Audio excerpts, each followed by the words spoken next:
LPG cylinder বিক্রি বন্ধের ঘোষণা থেকে সরে এসেছে ব্যবসায়ী সমিতি। কমিশন বাড়ানো এবং মোবাইল কোর্টের অভিযান না চালানোর আশ্বাসে আন্দোলন প্রত্যাহার করে তারা।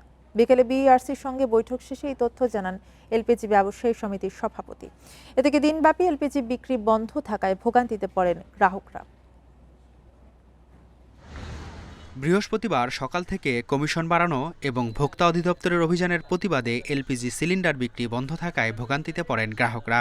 এর আগে বুধবার সিলিন্ডার বিক্রির বন্ধ রাখার ঘোষণা দেয় এলপি গ্যাস ব্যবসায়ী সমিতি।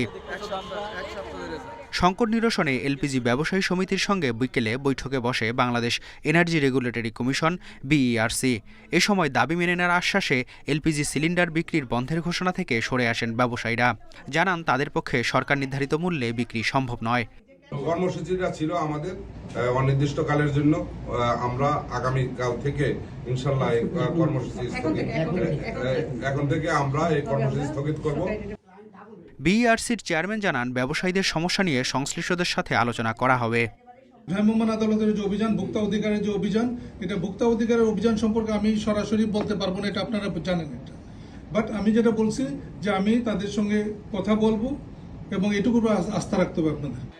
এদিকে তরলীকৃত পেট্রোলিয়াম গ্যাস এলপিজির চলমান সংকট নিরসনে 5টি উদ্যোগ নিয়েছে জ্বালানি বিভাগ। এতে এলপিজির আমদানি বাড়তে পারে। সেক্ষেত্রে বাজারে সরবরাহ সংকট কমে আসবে বলে আশা করেন খাত সংশ্লিষ্টরা। মেহেদী হাসান, ইন্ডিপেন্ডেন্ট নিউজ, ঢাকা।